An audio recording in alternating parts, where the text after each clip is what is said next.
विद्यार्थी मित्रों, last video में अपने सेम 2 एनो यूनिट 3 ट्रावेल टाइम एमा पार्ट 1 एना विषयનો अभ्यास कर्यो। हवे एमा एक्टिविटी नंबर 3 सुधी आपणे जोयुं हतुं।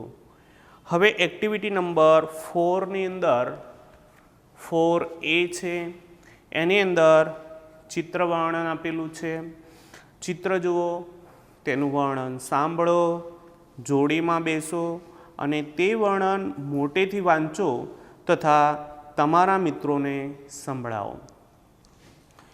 हवे गया विडियोमां आपणे जोयुं एमां होस्पिटल, पोस्ट ऑफिस, शाळा एना अलग अलग चित्र वर्णन पण आपणे कर्युं हतुं।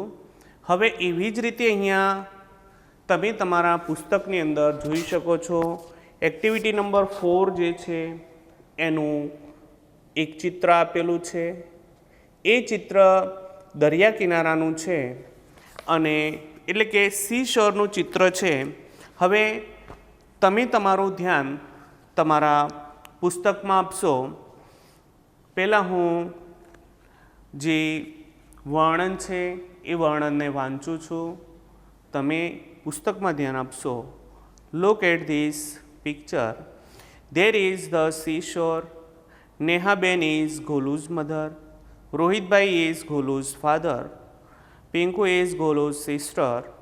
Rohitbhai has a newspaper. He is reading the newspaper aloud. Nehaben is listening the news. She has a basket. There are apples in the basket. Golo and Pinku are playing cricket. Golo has a bat. Pinku has a ball. There is a balloon man. He has balloons. They go for picnic by bus. हवे पाठने अपने समझिए तो के छे के look at this picture. Look at this picture that means के आ चित्र तरफ जुओ। देर इज द सी शोर। हवे चित्र जे छे ए चित्र में दरिया किनारानुं दृश्य छे तो त्यां कीधुं छे के देर इज द सी शोर। के चित्र में दरिया किनारो छे मतलब के चित्र दरिया किनारानुं छे। Nehaben is Golu's mother. नेहाबेन जे छे ए गोलूनी माता छे। नेहाबेन गोलूनी मम्मी छे। Rohitbhai is Golu's father. रोहितभाई कोण छे तो के रोहितभाई इज गोलूज फादर। रोहितभाई गोलूना पिता छे। Pinku is Golu's sister. पिंकू कोण छे? Who is Pinku? तो अहींया के छे के पिंकू इज गोलूज सिस्टर। पिंकू गोलूनी बहन छे।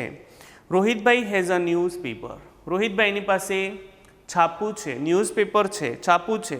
He is reading the news aloud. तेओ ही इज दैट मीन्स के Rohitbhai is reading the newspaper aloud. Rohitbhai मोटेथी एटले के ऊंचा अवाजे छापू वांची रह्या छे। Nehaben is listening the news. अने पासे बैठेला नेहाबेन जे छे ए नेहाबेन आ न्यूज़ जे छे समाचार जे छे ए समाचार सांभળી રહ્યા છે। She has a basket. She has a basket that means Nehaben has a basket. Nehaben पासे टोपली छे। There are apples in the basket. टोपली में शू छे तो के there are apples in the basket. टोपली में सफरजन छे। Golu and Pinku are playing cricket. Golu and Pinku are playing cricket. Golu अने पिंकू क्रिकेट रमी रह्या छे। एमां Golu has a ball bat. Golu has a bat. गोलूनी पासे बेट छे। Pinku has a ball. पिंकूनी पासे दड़ो छे। There is a balloon man.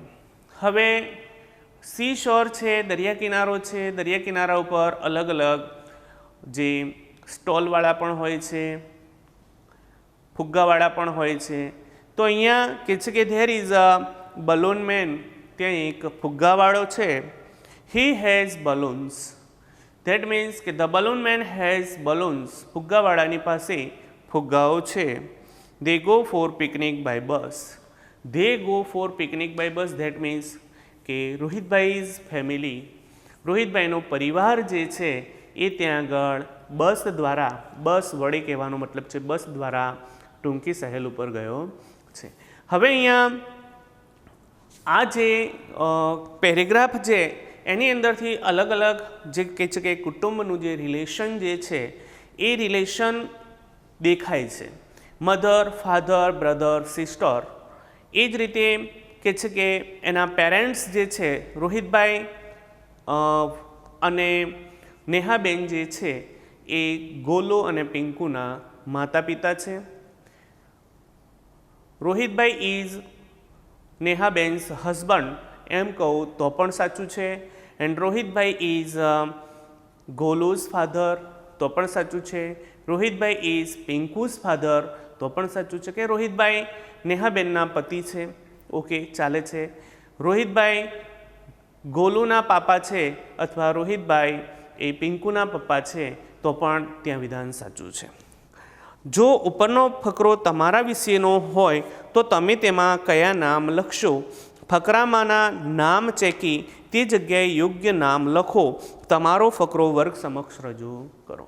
હવે જો તમને હું એમ કહું કે અહીંયા તમે તમારા પિતાશ્રી, હવે અહીંયા જ્યાં તમારા પરિવારના સભ્યોના નામ લખવાના આવે છે ત્યારે જ્યાં રોહિતભાઈનું નામ છે ત્યાં તમારે તમારા પરિવારનું નામ લખવાનું છે, એટલે કે તમારા પિતાનું નામ લખવાનું છે. નેહાબેન જ્યાં છે ત્યાં તમારે તમારી માતાનું નામ લખવાનું છે. પિંકુ અને ગોલુ જ્યાં છે, હવે તમે તમારા માટે આઈ શબ્દનો ઉપયોગ કરો છો, આઈ પ્રોનાઉનનો ઉપયોગ કરો છો તો તમારા ફાધર, તમારા બ્રધર અને સિસ્ટર માટે ત્યાં જ્યાં ગોલુ છે ત્યાં તમારા બ્રધરનું નામ લખવાનું છે અને પિંકુ જ્યાં છે ત્યાં તમારે સિસ્ટરનું નામ લખવાનું છે. અને સરસ મજાનો ફરીથી તમે આ પેરેગ્રાફ બનાવી શકો છો. હવે turn your page, page number 60. હવે 60 નંબરનું પેજ તમે ફેરવો, ત્યાં આગળ આપેલી છે એક્ટિવિટી નંબર 2. હવે એક્ટિવિટી નંબર 2માં છે કે જોડીમાં કામ કરો. એક્ટિવિટી 4A વાંચો. કોની પાસે શું છે તે શોધીને લખો. હવે અહીંયા લખ્યું છે પિંકુઝ મધર હેઝ. તો અહીંયા પહેલું જે સેન્ટેન્સ છે એ પહેલા સેન્ટેન્સમાં આપણે લખીએ છીએ કે પિંકુઝ મધર હેઝ. તો અહીંયા Pinku's mother has. What is Pinku's mother has? કે છે કે પિંકુની માતા પાસે શું છે? તો Pinku's mother has a basket. પિંકુની માતા પાસે શું છે? બાસ્કેટ છે, એટલે કે ટોપલી છે. Pinku's father has. બીજા નંબરનું સેન્ટેન્સ છે એમાં એમ કીધું છે કે પિંકુઝ ફાધર હેઝ. હવે પિંકુના પિતા પાસે શું છે? તો આપણને ખબર છે પિંકુના પિતા પાસે શું છે? અ ન્યૂઝપેપર, છાપું છે. એના પછી થર્ડ સેન્ટેન્સમાં છે નેહાબેન્સ ડોટર હેઝ. હવે અહીંયા થર્ડ નંબરમાં છે કે નેહાબેન્સ ડોટર હેઝ. નેહાબેનની પુત્રી એટલે કે અહીંયા નેહાબેનની દીકરી જે છે એ હુ ઇઝ નેહાબેન્સ ડોટર? ત્યારે આપણને ખબર છે કે નેહાબેનની ડોટર જે છે એ પિંકુ છે. એન્ડ પિંકુ હેઝ અ બોલ. પિંકુની પાસે શું છે? દડો છે. તો આપણે લખીએ છીએ અ બોલ. એના પછી ફોર્થમાં છે રોહિતભાઈ સન હેઝ ખાલી જગ્યા. રોહિતભાઈ સન હેઝ બ્લેન્ક્સ આપી છે. તો પહેલાં તો હુ ઇઝ રોહિતભાઈ સન? રોહિતભાઈનો દીકરો કોણ છે? તો એના આન્સરમાં આપણને મળે છે કે ગોલુ ઇઝ રોહિતભાઈ સન. ગોલુ રોહિતભાઈનો દીકરો છે. And what is Golu has? કે છે કે રોહિતભાઈ સન હેઝ, તો અહીંયા બેટ, રોહિતભાઈના દીકરા પાસે શું છે? દડો છે. હવે એક્ટિવિટી નંબર 4C ની અંદર તમે જુઓ તો એક્ટિવિટી 4C એ પણ એક્ટિવિટી 4A ને આધારે તમારે લખવાની છે. એમાં તમે જોઈ શકો છો કે એક્ટિવિટી 4A કેટલી વાર આવ્યા છે તે ગણો અને લખો. હવે અહીંયા આપણે એક્ટિવિટી 4A જે છે એની અંદર કયા શબ્દો કેટલી વાર આવ્યા છે એ જોઈએ. તો અહીંયા તમે એક્ટિવિટી 4A ખોલો, એની અંદર તમે હેઝને ગણો, હેઝની ગણતરી કરો છો તો હેઝ જે છે એ એક્ટિવિટી 4ની અંદર 4A ની અંદર હેઝ જે છે એ હેઝ 5 વખત આવે છે. તો તમારે એની અંદર જેટલી વાર તમે કાઉન્ટ કરો છો અને કાઉન્ટ કરતાં આમાંથી કાઉન્ટ કરવાનું છે એક્ટિવિટી 4A અને પેરેગ્રાફમાં હેઝ કેટલી વાર આવે છે એ જોવાનું છે. એ જ રીતે is, mother, Golu's, there, Pinku, C અને આર એ કેટલી વાર આવે છે એ કાઉન્ટિંગ કરવાનું છે. એટલે કે પેરેગ્રાફ તમારે વાંચવો પડશે. એની અંદરથી એ ઇઝ આવતા હોય એ ગણવાના છે, મધર કેટલી વાર આવે છે એ ગણવાનું છે, ગોલોઝ કેટલી વાર આવે છે એ ગણવાનું છે, ધેર કેટલી વાર આવે છે એ, પિંકુ કેટલી વાર આવે છે તે, સી અને આર કેટલી વાર આવે છે તે તમારે લખવાનું છે. હવે અહીંયા ઇઝ જે છે એ ઇઝ 7 વખત આવે છે. ઇઝ કેટલા ટાઈમ આવે છે? તો 7 ટાઈમ ઇઝ આવે છે. એના પછી તમારે જોવાનું છે કે મધર, તો મધર કેટલી વાર આવે છે? મધર 1 ટાઈમ છે. એના પછી ગોલુઝ કેટલી વાર આવે છે? તો એ ગોલુઝ જેટલી વાર આવે છે 3 ટાઈમ, તો તમારે 3 ટાઈમ લખવાનું છે. ધેર કેટલી વાર આવે છે? તો ધેર પણ 3 ટાઈમ, એ ધેર પણ લખવાનું છે. પિંકુ કેટલી વાર આવે છે? પિંકુ તો 3 ટાઈમ, તો પિંકુ 3 ટાઈમ લખવાનું છે. સી કેટલી વાર આવે છે? તો સી 1 ટાઈમ. અને આર કેટલી વાર આવે છે? તો એ આર પણ તમારે જોવાનું છે. આર પણ 2 ટાઈમ છે, તો આરને તમારે 2 ટાઈમ લખવાનું રહેશે. એટલે કે ત્યાં આગળ તમારે ફક્ત નંબર લખવાના છે અને એ એક્ટિવિટી 4C પૂર્ણ કરવાની છે. એક્ટિવિટી 4D ની અંદર આપણે જોઈએ તો 4D નીચે આપેલા વર્ણથી શરૂ થતા અક્ષરો એક્ટિવિટી 4A શોધી 4A માંથી શોધો, લખો અને નવા ઉમેરો. હવે એક્ટિવિટી 4A ની અંદર જેટલી વાર અક્ષરોની શરૂઆત થઈ છે, દાખલા તરીકે ત્યાં આગળ કીધું છે કે બીથી શરૂ થતા શબ્દો કયા કયા છે એ લખવાના છે. તો વણ એટલે કે લેટર, બી લેટરથી શરૂ થતા અક્ષરો, દાખલા તરીકે ફોર એક્ઝામ્પલ આપણે આપીએ તો બીથી બેટ શરૂ થાય, બોલ શરૂ થાય, બલૂન શરૂ થાય, બલૂન મેન શરૂ થાય. તો જે બીથી શરૂઆત થતી છે એ અક્ષરો, જે સ્પેલિંગો જે છે એ સ્પેલિંગો આપણે ત્યાં આગળ લખવાના રહેશે. તો આપણે જોઈએ કયા કયા સ્પેલિંગો છે. તો એની અંદર પહેલાં આપણે જોઈએ છીએ બીથી. તો બીથી શરૂ થતા સ્પેલિંગો જે છે એ એની અંદર કયા કયા છે? તો એક તો બીથી શરૂ થાય છે એટલે બોલ, બાસ્કેટ, એના પછી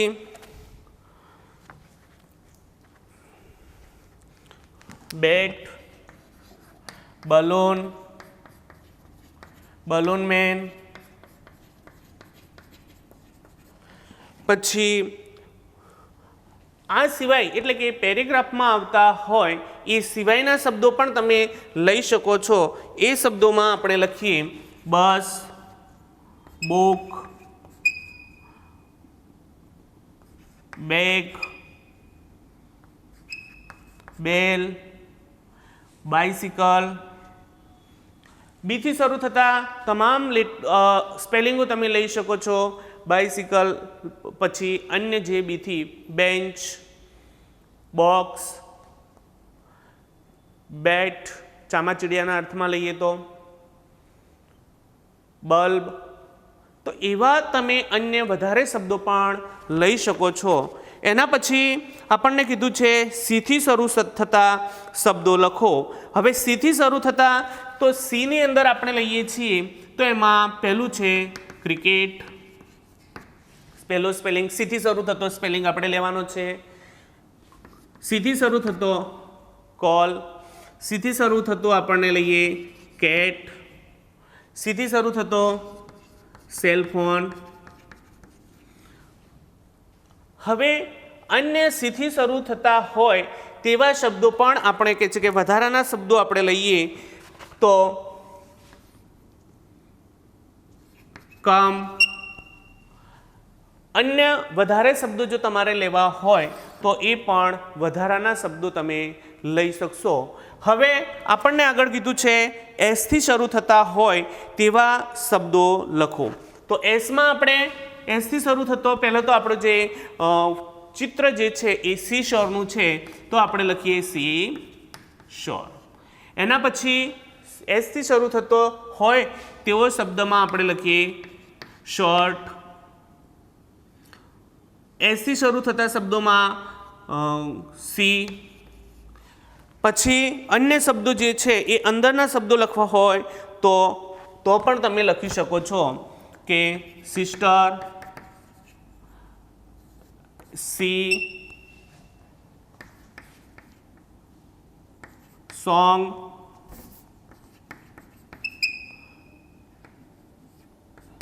સીટ, સેલ,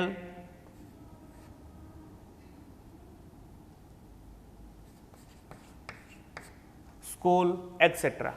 અન્ય શબ્દો પણ તમે લઈ શકો છો કે સી શોર દરિયા કિનારો, short, C, sister, C, song, seat, cell, school.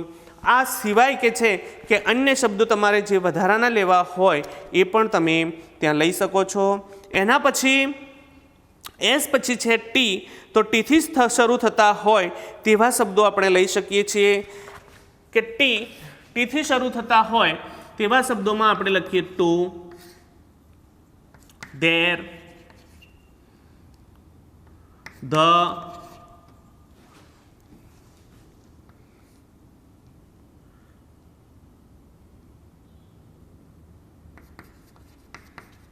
Teacher, tree,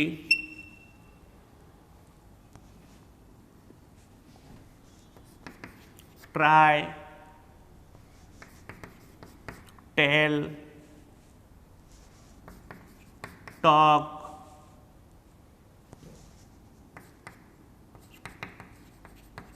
triangle etcetera. T પછી આવતા શબ્દો જે છે એ ટી પછી આપણને મળે છે આઈ. તો આઈથી શરૂ થતા પણ શબ્દો આપણે લખી શકીએ ઇજ, ઈટ, આઈસ્ક્રીમ, આઈસ બરફ. એના પછી કે છે કે આપણે લખીએ ઇનસાઇડ, ઇન્ટ્રોડ્યુસ,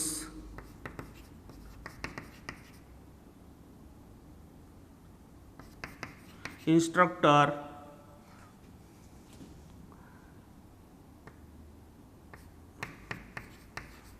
ઇન્ડિયા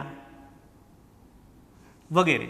અન્ય શબ્દો પણ તમે લઈ શકો છો અન્ય સ્પેલિંગોને. લાસ્ટમાં છે એનથી શરૂ થતા હોય તેવા શબ્દો કયા કયા. હવે આપણે એનથી શરૂ થતા હોય એમાં આપણે આની અંદર પાઠમાં આવતા જે સ્પેલિંગો છે એ સ્પેલિંગોમાં જોઈએ તો પહેલાં નાવ, ન્યૂઝપેપર, પછી નોટ પછી અન્ય એની અંદર આવતા શબ્દો જે છે એ શબ્દોમાં ખાલી આપણે નેહાબેન, ન્યૂઝ ખાલી ન્યૂઝ, પછી વધારામાં never, next, nest,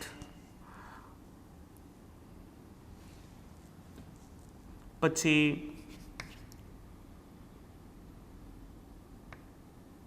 નોર. Anyway negative આપણે લઈએ, નેગેટિવ વગેરે જેવા શબ્દો જે છે, સ્પેલિંગો જે છે એ આપણે લઈ શકીએ છીએ. હવે એ બધા જ જે સ્પેલિંગો જે છે એ સ્પેલિંગો તમારે અહીંયા જે આપેલું છે BCSTI અને N એની નીચે તમારે લખવાના છે. અન્ય વધારે સ્પેલિંગો જો તમને આવડતા હોય તો એ વધારાના સ્પેલિંગો પણ તમે લઈ શકો છો. દાખલા તરીકે આપણે અહીંયા બી જે છે એ બીની અંદર વધારાના શબ્દો તમારે લેવા હોય તો કોઈ શાકભાજીના શબ્દો, કોઈ પ્રાણીઓના શબ્દો, કોઈ ફળો કે અન્ય કોઈ વસ્તુ કે પદાર્થ તમે ઇન્વોલ્વ કરી શકો છો. સીની અંદર પણ તમે લઈ શકો છો. કોઈ પ્રાણીઓના નામ આવતા હોય, ફળોના કે શાકભાજીના નામ આવતા હોય, કોઈ વસ્તુ કે પદાર્થના નામ આવતા હોય તો તમે ઇન્વોલ્વ કરો. એસમાં પણ TIN એની અંદર આવતા જેટલા વધારાના સ્પેલિંગો હોય અને તમને આવડે છે તો એ વધારે તમે આમાં એડ કરી શકો છો. એના પછી એક્ટિવિટી નંબર 4E છે. તો એક્ટિવિટી નંબર 4E અંદર શું છે? તો 4E અંદર આપેલું છે કે સમૂહમાં કામ કરો. એક્ટિવિટી 4A આધારે પ્રશ્નોના જવાબ આપો. તો એક્ટિવિટી 4A આધારે કે છે કે કયા કયા પ્રશ્નોના જવાબ છે આપણે જોઈએ. તો પહેલો ક્વેશ્ચન છે who has a bat, કે છે કે who has a bat. આપણને ક્વેશ્ચન કર્યો છે કે who has a bat. who has a bat તો આન્સરમાં આપણે લખીએ છીએ કે બેટ કોની પાસે હતો, કોની પાસે બેટ છે. તો આપણે આ who જે છે હંમેશા યાદ રાખો, જ્યારે who વડે પ્રશ્ન પૂછાય છે ત્યારે whoની જગ્યાએ માત્ર તમારે જે તે પર્સનનું નામ લખવાનું છે. જો નામ હોય તો નામ, અને પ્રોનાઉન આપેલું હોય, સર્વનામ આપેલું હોય તો સર્વનામ પણ લખી શકો છો. અહીંયા પિંકુની પાસે બેટ છે કે ગોલુની પાસે બેટ છે તો આપણને ખબર છે કોની પાસે બેટ હતું, ગોલુની પાસે. તો અહીંયા તમારે લખવાનું છે Golu has a bat. Golu has a bat. હવે સેકન્ડ ક્વેશ્ચન છે હુ ઇઝ ગોલુઝ મધર. આપણને બીજો પ્રશ્ન છે કે હુ ઇઝ ગોલુઝ મધર. ગોલુની માતા કોણ છે? તો કે છે આપણે અહીંયા હુની જગ્યાએ નામ મૂકી દો તો આપણે લખીશું Nehaben is Golu's mother. Third question છે what is Pinku's mother's name. અહીંયા વોટ વડે પ્રશ્ન પૂછો કે what is Pinku's mother's name. પિંકુની માતાનું નામ શું છે? તો આપણે અહીંયા પિંકુઝ મધર્સ નેમ વોટ વડે પ્રશ્ન પૂછ્યો છે, ત્યાં who વડે એટલે કે માત્ર પર્સનનું નામ લખવાથી આપણને ત્યાં આન્સર મળશે નહીં. ત્યાં આપણે લખવું પડશે કે પિંકુઝ મધર્સ નેમ ઇઝ. તો તમે લખો પિંકુઝ મધર્સ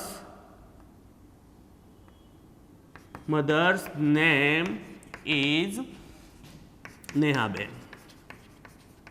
હવે એવું જરૂરી નથી કે પિંકુઝ મધર્સ નેમ જ પૂછે. આપણને પૂછ્યું હોય કે what is Golu's mother's name તો પણ એના આન્સરમાં આ જ આવે છે કે ગોલુઝ મધર્સ નેમ ઇઝ નેહાબેન. હવે એના પછીનો ક્વેશ્ચન છે ઇઝ પિંકુ ગોલુઝ કઝિન. તો હું અહીંયા આન્સર નંબર 4 લખું છું. આન્સર 4ની અંદર આપણે સમજવાનું છે કે ઇઝ પિંકુ ગોલુઝ કઝિન. શું પિંકુ ગોલુની પડોશી છે, અરે પિતરાઈ ભાઈ કે બેન છે? ત્યારે આપણે અહીંયા લખવાનું છે પિતરાઈ ભાઈ નથી પણ એના સગી ગોલુ જે છે, પિંકુ અને ગોલુ સગા ભાઈ બેન છે એટલે આપણે કઝિન શબ્દ ઉપયોગમાં નહીં લઈએ. તો આપણે લખીશું no Pinku is not Golu's cousin. એના પછી who has a newspaper. તો 5મા નંબરનો આન્સર નંબર 5 છે કે who has a newspaper. તો ન્યૂઝપેપર છાપું કોની પાસે છે એની જગ્યાએ તમારે whoની જગ્યાએ ફક્ત નામ મૂકી દો. તો આપણે લખીએ છીએ કે રોહિતભાઈ હેઝ અ ન્યૂઝપેપર.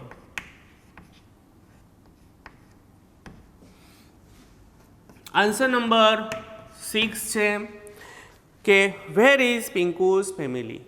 પિંકુનો પરિવાર જે છે એ પિંકુનો પરિવાર ક્યાં છે? તો આપણે લખીએ કે Pinku's family is at the seashore. Answer number 7 માં is there a balloon man at the seashore, કે શું દરિયા કિનારે બલૂન મેન એટલે કે ફુગ્ગાવાળો છે? તો આપણે લખવાનું છે કે yes there is a balloon man at the seashore. હા, દરિયા કિનારે ફુગ્ગાવાળો છે. હવે એક્ટિવિટી નંબર 4F ની અંદર છે કે સાચા વિધાનો સામે ટ્રુ અને ખોટા વિધાનો સામે ફોલ્સ લખો. હવે અહીંયા વિધાન આપ્યું છે, પહેલું સેન્ટેન્સ છે કે જો સાચું હોય તો તમારે ટ્રુ લખવાનું છે, ખોટું હોય તો વિધાનમાં તમારે ફોલ્સ લખવાનું છે. આપ્યું છે કે નેહાબેન ઇઝ ગોલુઝ સિસ્ટર, કે નેહાબેન ગોલુની બહેન છે. હવે અહીંયા પહેલું સેન્ટેન્સ જે છે એ પહેલા સેન્ટેન્સમાં શું નેહાબેન એ ગોલુની બહેન છે? તો નથી. તો આપણે પહેલું જે છે અહીંયા હું આન્સર લખું છું એક, નથી તો આપણે લખવાનો ફોલ્સ, એટલે કે વિધાન ખોટું છે. તમારે આખું વિધાન લખવાનું છે અને પછી આન્સર લખવાનું છે. એક્ઝામની અંદર પણ પહેલાં આખું સેન્ટેન્સ લખવાનું છે અને એના સામે ટ્રુ અને ફોલ્સ લખવાનું છે. Golu is Pinku's brother. હવે ગોલુ પિંકુનો ભાઈ છે તો બીજા નંબરના આન્સરમાં આપણને મળે છે ટ્રુ, કે હા સાચું છે વિધાન. રોહિતભાઈ હેઝ અ મેગેઝિન, તો થર્ડમાં આપણે લખવાનું છે false. Rohitbhai has not a magazine but Rohitbhai has a newspaper. એના પછી ફોર્થમાં લખવાનું છે કે they are at the seashore, તો ફોર્થની અંદર તમારે લખવાનું છે ટ્રુ, હા તેઓ દરિયા કિનારે છે. ફિફ્થની અંદર છે કે there is a balloon man in the picture, કે ચિત્રમાં ફુગ્ગાવાળો છે. તો એ વિધાન પાંચમું ટ્રુ છે, ચિત્રમાં ફુગ્ગાવાળો છે. અને છઠ્ઠું છે કે there is no water in the picture, ચિત્રમાં પાણી નથી. તો એ વિધાન કેવું છે? ફોલ્સ, પાણી છે. વિદ્યાર્થી મિત્રો, અહીંયા જે આપણે એક્ટિવિટી નંબર 4F સુધી રાખીએ છીએ, એના પછીના નેક્સ્ટ પાર્ટની અંદર એટલે કે નેક્સ્ટ વિડીયોની અંદર આપણે એક્ટિવિટી નંબર 4G થી આગળ વધીશું. તો મળીશું હવે પછીના નેક્સ્ટ વિડીયોમાં.